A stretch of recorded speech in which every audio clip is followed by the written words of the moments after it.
माई की, लग गया भाई। भारत माता की, भारत माता की, वंदे वंदे वंदे। आज हम सभी बसंत पंचमी उत्सव के निमित्त यहाँ एकत्रित हुए हैं।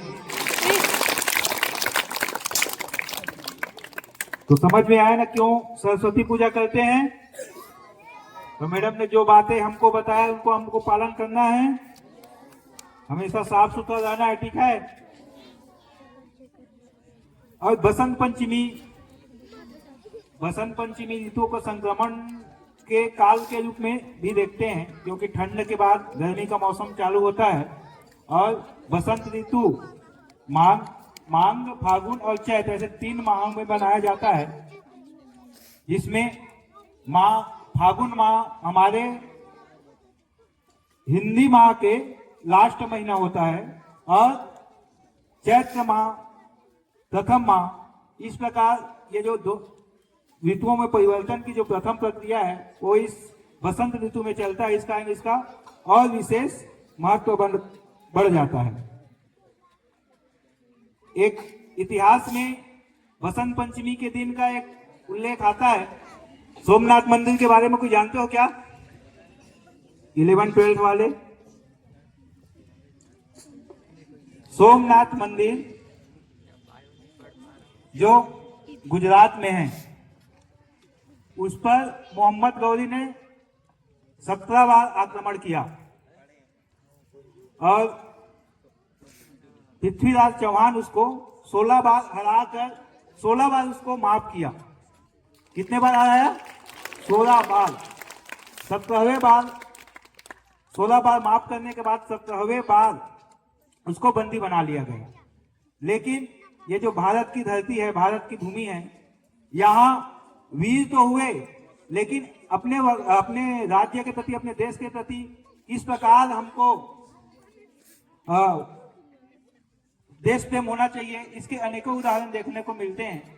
उसी में पृथ्वीराज चौहान के एक कवि थे, कवि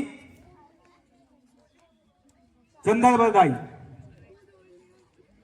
उन्होंने जब पृथ्वीराज चौहान को मोहम्मद गौरी बंदी बना लिया तो वो भी जाके मोहम्मद गौरी के राज दरबार में काव्य पाठ करने लगा। और जिस दिन मोहम्मद गौरी तुरंत उसको, पृथ्वीराज चौहान को बंदी बनाने के बाद उसके दोनों हाथ निकाल लेता है और उसको मृत्यु दंड देने के लिए एक पूरा बड़ा सभा का आयोजन करता है। और सभा का आयोजन करने के पश्चात तो पूरे राज्य को बुला के सबके बीच में उसको मृत्यु दंड देने का निर्णय सुनाता है। इसी बीच चंद्रबरदाई उसको बताते हैं कि जो है पृथ्वीराज चौहान को जो तुमने पकड़ के रखा है, ये शब्द बेदी बाढ़ चढ़ाता है। शब्द बेदी बाढ़ होता है कि आवाज को सुन के बाढ़ चला देना। तो आप इसका परीक्षण कर सकते हो, ऐसा करके उनको बताते हैं। तो परीक्षण करने के लिए मोहम्मद गौरी तैयार हो जाता है और जब मोहम्मद गौरी तैयार हो जाता है तो उसको बोलते हैं चलो अब बताओ करके। एक घंटी बांध दिया जाता है, घंटी का आवाज को सुन के अपना बाढ़ चलाना है। लेकिन जो चंद्रबरदाई रहता है वो वहां पर खड़ा रहता है और वो पृथ्वीराज चौहान को निवेदन कर एक कविता के माध्यम से संकेत देता है। बोलता है 4 बांस 40 गंज अंगुर अष्ट प्रमाण, ता ऊपर सुल्तान बैठे मत चूको चौहान, मत चूको चौहान। तो फिर वो जो कविता के माध्यम से जो जानकारी देता है उसी के अनुसार पृथ्वीराज चौहान उसको बाढ़ चलाता है और मोहम्मद गौरी की मृत्यु हो जाती है। और मोहम्मद गौरी की मृत्यु के पश्चात एक चंद्रबरदाई और पृथ्वीराज चौहान एक दूसरे को खंजर से खोप के ये लोग भी अपने आप को समाप्त कर देते हैं। और ये घटना बसंत पंचमी के दिन ही हुई थी, इसलिए इसको बताना मेरे को सही लगा। आप सभी को भी ये जानना चाहिए।